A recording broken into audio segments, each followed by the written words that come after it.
Oi, gente! A gente tá aqui porque tá rolando uma série de informações que não se verificam na internet sobre um assunto muito sério. Exato, e a gente se viu envolvido nessas coisas todas e a gente tá fazendo esse vídeo pra esclarecer algumas coisas. O que aconteceu recentemente é que o Nando Moura, do canal Nando Moura, fez um vídeo criticando a gente por vários tweets que a gente fez. A gente achou que isso merecia uma resposta, muito porque a gente quer ajudar a informar as pessoas que estão assistindo a gente. A resposta aqui vai ser uma resposta direta às perguntas que o Nando fez, tá bom? Sem treta, sem discussão, é só um esclarecimento mesmo. Então vamos pra primeira. Leon Oliveira Martins, eu vou te fazer uma pergunta. Que paralelo você consegue fazer entre Hitler e os ícones da direita? Por exemplo, Ronald Reagan, Winston Churchill, Margaret Thatcher. O Adolf Hitler, ele é igualzinho ao Bolsonaro? Ou o Adolf Hitler é igualzinho ao Donald Trump? Me responde com sinceridade. De fato, eu não vou conseguir apontar nada semelhante entre o Hitler e essas pessoas da direita que você falou. Porque o Hitler é um totalitário, essas pessoas são democratas. Mas a lógica também funciona para a esquerda se for o caso, porque esse é uma falsa equivalência. Eu posso falar 3 nomes da esquerda: Barack Obama, Justin Trudeau e Tony Blair. O que eles têm a ver com Stalin? Então Stalin não é esquerda?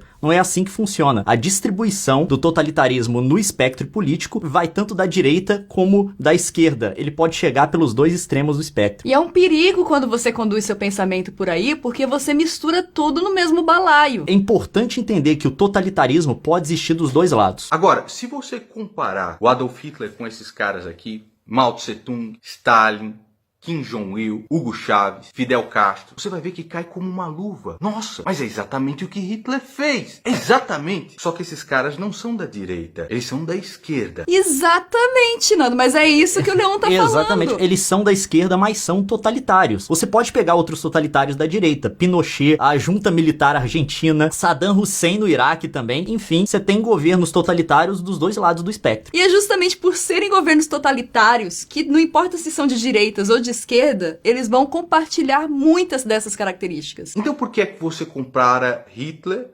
e o classifica na extrema direita? É importante dizer que não é a gente que tá classificando, tá? A novidade nessa classificação surgiu agora. De classificar como esquerda, porque historicamente, se você pegar todos os historiadores, desde o fim da guerra, eles vão colocar o Hitler no espectro da direita. E não existe esse questionamento no meio acadêmico. Não. Essa discussão existe só na internet. Tá na internet. E o que difere um totalitarista de esquerda e de direita é a filosofia básica que vai formar o pensamento político dele. As características de direito do nazismo são bem claras. É um sistema antimarxista e antipolítica de classe. Ele não acreditava numa das concepções fundamentais do marxismo, que é a divisão da sociedade em classes. O que o Hitler queria era uma unificação nacional, territorial e racial. A política racial era muito mais importante. E ele também abominava, obviamente, o universalismo do marxismo. O marxismo quer se expandir, todo mundo é proletário, todo mundo em todo lugar. Aqui não, é o povo alemão. O povo alemão é o centro das coisas, todo o resto existe em função dele. Aí vão perguntar, da onde vocês tiraram isso? A gente vai falar disso quando eu vou falar dos historiadores lá na frente. Aguenta aí. E lá, né, no Twitter, completamente revoltado, ele começa a comparar a economia do período militar brasileiro com a economia de Hitler. Puxa vida. Isso não é uma comparação, Isso não é. Isso eu não vou explicar a história. É que o pessoal tava me tweetando dizendo que a direita acredita no Estado mínimo. É um dos pontos de direita, o Estado tem que ser pequeno. E eu queria dar um exemplo de um governo de direita que não tinha um Estado pequeno. O governo militar brasileiro, independente do que você pensar dele, positivo ou negativo, você tem que concordar que ele não tinha um Estado pequeno. Era um governo de direita que regulava investimento, regulava preço, criou o Banco Central para poder regular a moeda, tirou essa função do Banco do Brasil e tirou a autonomia do Banco Central na mesma gestão. Então, tipo... E é um governo de direita. E é um governo de direita. E é um Estado grande. E é importante a gente contextualizar a informação, Nando. Sim. Esse não é um traço definitivo da direita. Isso não, que a gente precisa deixar isso muito muda. claro. Existe não é o DNA direita dela. estadista também, tá? O Nando interrompe o pensamento dele, o raciocínio dele, para fazer algumas críticas pessoais. Ele usa um tom de questionamento da capacidade pessoal do Leon, da formação do Leon. A gente entende isso como uma crítica pessoal que não tem a ver com o tema de fato. E a gente não vai dar resposta a isso. Então vamos partir objetivamente para a resposta do que foi questionado com relação às informações sobre nazismo ser de direita ou de esquerda, beleza? Mas agora vamos continuar no argumento que a gente tá tratando, vamos passar para as coisas que ele usa para validar o ponto dele que Hitler é de esquerda, o que pensadores acreditam que o Hitler seja. Agora, você que diz que todos nós somos aqui perfeitos retardados, Pierre Chanou, professor emérito, PhD da Sorbonne, membro do Instituto, comandante da Legião de Honra, ele diz o seguinte: o nazismo e o comunismo se tornaram, assim, lados opostos da mesma moeda revolucionária, gêmeos heterozigotos. Ele é um idiota também? Mas vamos lá para o que ele argumentou. Ele trouxe o Chanou, um pensador francês muito importante, e ele trouxe também uma informação de um artigo do Chanou, que é uma citação na qual ele diz que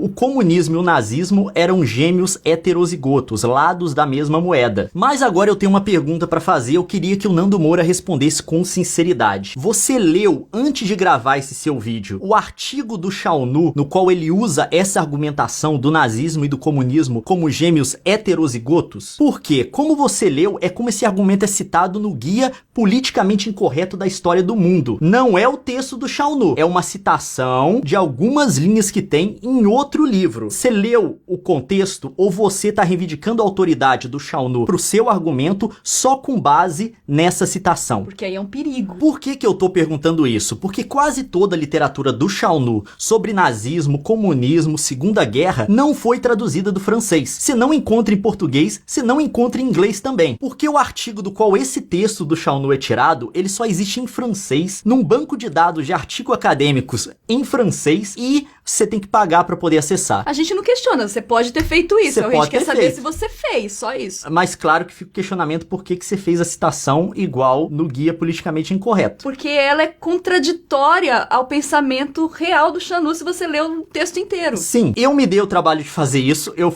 comprei o raio do artigo, procurei o artigo primeiro, de onde vinha essa citação, comprei e li, e ele não diz absolutamente nada sobre o nazismo ser de esquerda. Nenhum ponto. Então o que o pensamento completo dele fala de fato, Leon? O que ele tá questionando é a busca da mudança política por meio da guerra e do caos. E ele vai atacar diretamente o regime comunista da União Soviética, comparar com o nazismo, comparar também com a Revolução Francesa. Tá, mas o que na completude do pensamento ele tá falando de fato? Não tem absolutamente nada a ver com esse debate que a gente tá tendo aqui. Ele não entra no mérito nenhuma vez de direita e esquerda. O que ele tá contestando é a busca de mudança política no processo histórico por meio da guerra e do caos. E ele vai focar muito na ação da União Soviética durante a Segunda Guerra. Ele diz que a grande inspiradora disso tudo, a primeira coisa histórica que mostrou essa possibilidade de você buscar a mudança por meio do caos, foi a Revolução Francesa, que funcionou de inspiração ou de modelo para a Revolução Bolchevique, que foi aquela que trouxe a União Soviética, o socialismo, para a Rússia depois da Primeira Guerra. Então, quando ele usa essa figura do gêmeo heterozigoto, na verdade ele está dizendo o seguinte: são dois movimentos que surgiram na mesma época, por isso são gêmeos, nasceram na mesma época, mas são só diferentes. Que tem DNAs diferentes, É um argumento muito interessante que ele traz. Por quê? Ele coloca o comunismo leninista e stalinista exatamente no centro do processo que se iniciou na Segunda Guerra de uma nova mudança política por meio do caos e destruição. E ele explica que toda a estratégia do Lenin, que o Stalin implementou, que ele aprendeu com a Revolução Francesa, com a Revolução Bolchevique, era que eles tinham que fazer um pacto com a Alemanha de não agressão para a Alemanha ser um agressor no Ocidente. Eles queriam uma Alemanha atacando França e Reino Unido, e eles acreditavam no equilíbrio de força e queriam uma destruição mútua, para eles terem nesses países um cenário muito parecido com a da Rússia na Primeira Guerra, na qual a Revolução Bolchevique venceu. Mas em nenhum momento ele fala que eles compartilham o mesmo pensamento comunista, socialista. Não, mesmo porque a ideia do Hitler, o Hitler aceitou o acordo porque queria adiar a guerra com os comunistas. Por quê? Ele queria cuidar do fronte ocidental primeiro, segurar tudo lá e depois voltar para atacar a União Soviética. É um texto muito interessante que a gente recomenda que você leia para entender a ideia total do cara e não pegar um trecho fora de contexto. E aí eu vejo um problema sério na sua argumentação, que é reivindicar ter autoridade sobre o assunto sem de fato ter lido e entendido o que a pessoa que você cita de fato pensa. É o caso de você ter reivindicado um autor, reivindicado um texto dele que absolutamente não aborda o ponto do qual você está falando. Então, enfim. O Richard J. Evans, PhD pela Oxford, Hamburgo, uma simples venda, diz o Richard J. Evans, exigia 40 papéis diferentes no nazismo e ainda precisava se submeter à extorsão dos membros do partido. Também concorda com a opinião. Eu não entendi onde que ele concorda com a opinião. Desculpa, realmente eu não entendi Você acabou de fazer uma citação que, tipo, precisava de 40 documentos para exportar um treco da União Soviética logo comunista. É a mesma coisa que eu falar, eu estou segurando uma garrafa d'água, logo meu cabelo é laranja. Não tem conexão. Não tem relação com o fato. Mas aí que tá o problema. Eu fui procurar de onde saiu essa citação. Foi do mesmo suspeito. Ele tirou do Guia Politicamente Incorreto da História do Mundo. Ele tirou a citação e não conferiu o autor. Original. E o autor, tipo, ele é diametralmente oposto de tudo que você acredita, Nando Moura. Desculpa, tá? Vamos lá. Se você tiver muito dinheiro porque o livro é caro, todo mundo pode ler o Richard J. Evans, porque tem um livro dele em português, A Chegada do Terceiro Reich. Eu vou ler algumas citações do livro aqui, na qual ele trata o nazismo como de direita. Na verdade, aparece no livro inteiro. Ele usa o termo extrema-direita, far-right, no inglês, à torta e à direita no livro, para poder se referir ao Hitler e ao nazismo. A minha versão do livro tá em inglês, eu traduzi as citações e eu vou colocar com referência para quem quiser encontrar na edição de Kindle. Quer ler? O nazismo inicial, portanto, como a miríade de movimentos competidores da extrema-direita nos imediatos anos pós-guerra, pertenceu firmemente a esse contexto da ascensão do fascismo europeu. Agora falando sobre a candidatura do Hitler na eleição de 32, que levou ele ao poder em 33. Sua candidatura transformou as eleições em uma competição entre a direita e a esquerda, na qual Hitler era inquestionavelmente o candidato à direita, o que fez Hindenburg extraordinariamente, incrivelmente, o candidato à esquerda. E agora falando sobre o aspecto cultural do nazismo, aquela coisa de cultura degenerativa, enfim. Os nazistas não eram o único partido na direita a sentir que esta grande tradição estava sendo minada pelo modernismo musical da República de... o que é isso? Não? Weimar. O qual eles atribuíam do seu jeito bruto, usual, a subversão judia. Então, tipo, a gente citou só algumas e são as citações pequenas, porque a gente quer ficar lendo um monte. Mas no livro, como eu disse, à torta e à direito, ele se refere ao nazismo como direita, ao nacionalsocialismo como direita ou como extrema direita. Far right é o termo que ele usa. Mas não é só isso. Tem mais coisa do Richard J. Evans, que é o seguinte. Tem um vídeo de 15 minutos no YouTube, 14 minutos dele num programa de rádio, comparando o Hitler ao Trump. Aí ele fala coisa tipo isso. His attacks on the judiciary, the legal system, the media, they have some echoes too of the Nazi era. Yes, you can see echoes there. I mean, so neither Hitler nor Trump, I think, have any respect for the established institutions of the state. A gente vai deixar o link aqui pra você ver tudo que ele tá falando, tá? Tá em inglês, mas se você fala inglês, você não vai ter problema com isso. Mais uma vez, a reivindicação de autoridade de um autor, e dessa vez não é o caso do outro que não tocou no assunto. Esse reivindica o exatamente oposto. Então... é como se eu dissesse, eu gosto de chocolate, e o Leon dissesse pra vocês, a Nilce não gosta de chocolate. Foi basicamente isso com o Richard J. Evans agora. O Richard Overy, PhD em História pela Cambridge, escreveu o livro The Dictators, tá?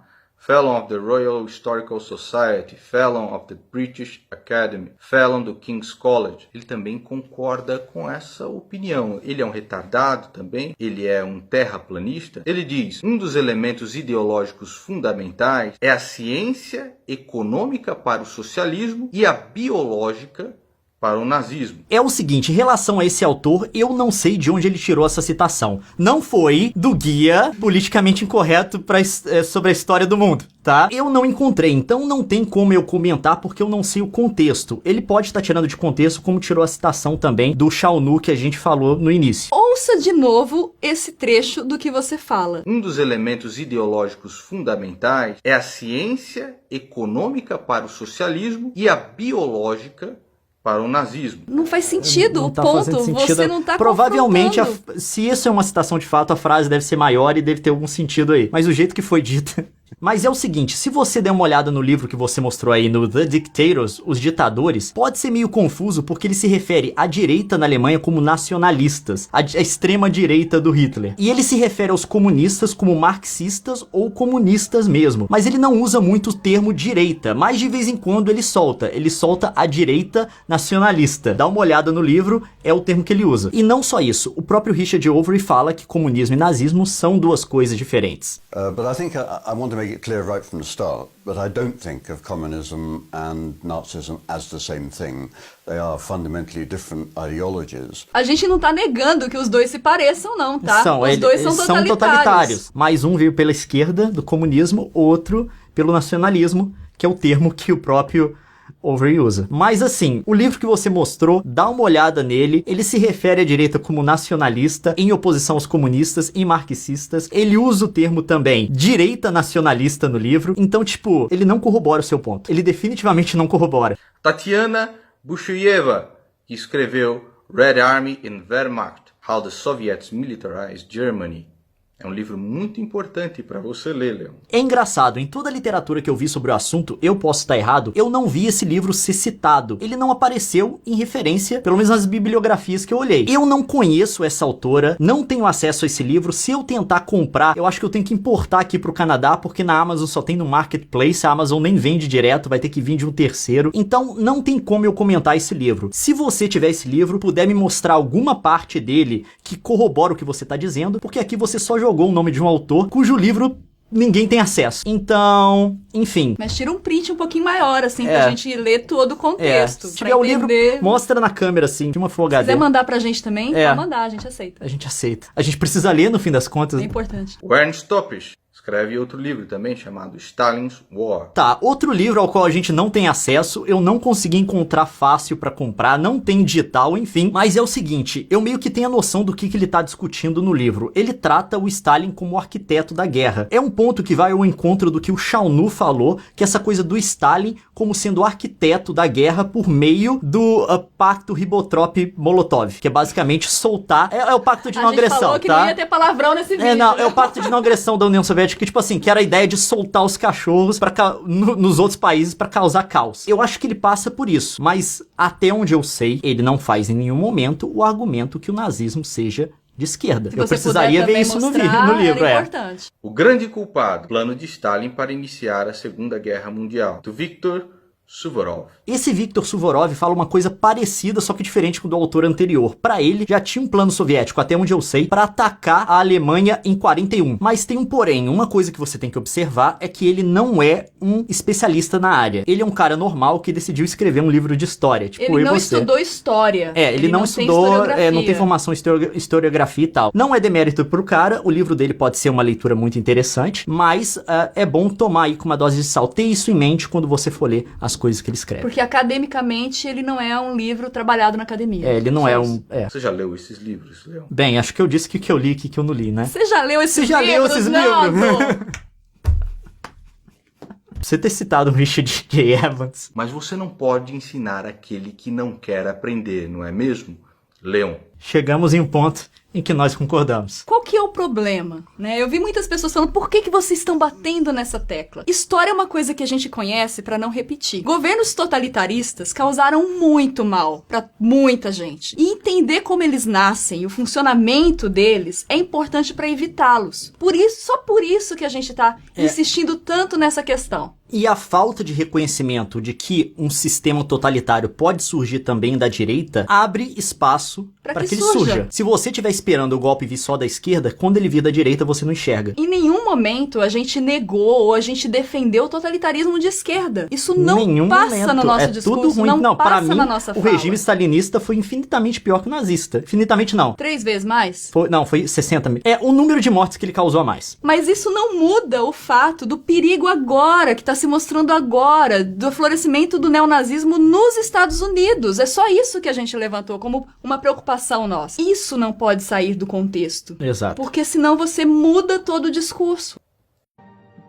E daqui pra frente ele vai mostrar um documentário que meio que faz o argumento que o nazismo é de esquerda. Tenha muito cuidado com esses documentários que você vê na internet. Use fonte de livros de pesquisadores da área de fato pra poder aprender, porque muitas dessas coisas são tendenciosas. O cara pega uma coletânea de entrevistas de discursos de vários especialistas fora do contexto, complementa com uma narração por cima pra completar o que o cara tá dizendo com o ponto que ele quer passar. Enfim, são coisas perigosas, tá? Mas só tem uma coisa que eu vi nesse documentário que eu quero comentar. Essa frase do Marx que aparece nele. The classes and the races, too weak to master the new conditions of life, must give way. They must perish in the revolutionary Holocaust. Karl Marx. Na verdade, essa frase não é do Marx. É uma frase do Marx misturada com uma frase do Engels, que era amigo dele, que foi escrita em anos diferentes, que eles mudaram os sentidos das palavras pra poder parecer outra coisa. Tipo, e aqui eles colocam como uma citação do Marx. Eu não vou falar sobre o documentário inteiro, mas isso daí já passa pra você o critério pra seleção de informação que tem nele. Então, você aí faça o seu julgamento. A gente espera sinceramente ter respondido os seus questionamentos, Nando, mas acima de tudo, a gente espera ter tranquilizado a nossa audiência e esclarecido a confusão que se formou em torno desses conceitos, que são conceitos históricos e acadêmicos. Na academia, tipo assim, você fala o nazismo é de esquerda? Não existe essa discussão. No Facebook pode ter, mas na academia... E foi isso que o Leon falou. E tipo, eu concordo com ele num ponto. Se você que tá assistindo isso quiser saber mais sobre nazismo, dá uma olhada na obra do Richard J. Evans e também do Richard Overy, que são os dois autores que acho que aí a gente tá de comum acordo, porque nós dois citamos. Leia e aprenda um pouco mais. Eu acho que vai ter muita coisa esclarecida pra você. É melhor do que ler em post de Facebook e em meme de Twitter, eu garanto. E vídeo de internet. É isso, na então paz, tá, gente? Na paz, tá respondido. Tchau.